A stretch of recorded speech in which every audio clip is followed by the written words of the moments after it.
भैया तुमच्या म्हातारीला जेवण देऊन या.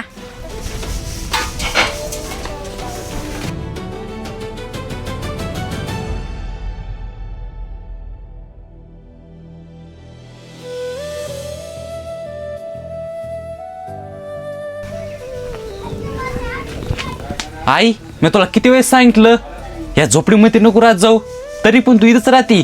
अनाथ आश्रम म्हणण्याच वाटत तुला. पोरा, मला इथून जा वाटत नाही. मी झोपडीत असू का उन्हात असू, पण तू तर माझ्यासोबत आहे ना. 40% ऊन आहे आणि कोणाला सण व्हाय ना. आणि तो माहितीये का आतापर्यंत किती लोक मेले. तर तुम्ही जर नाही गेले ना इथंच मरून जाता. तुला माझी एवढी काळजी आहे ना, त्या वहिनीला सांग समजून मला तिथंच राहू दे ह्या घरामध्ये. तुला समजून सांगणं गुन्हाचे. मरे या पत्राच्या रूम मध्ये.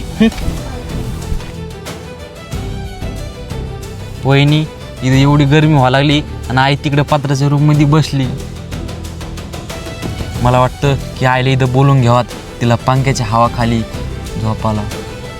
ती मरण नाही तर राहील, तिला इकडे वापस आणायचं नाही. तुम्हाला एवढी तिची काळजी नाही तर तुम्ही पण घरच्या बाहेर जायचं.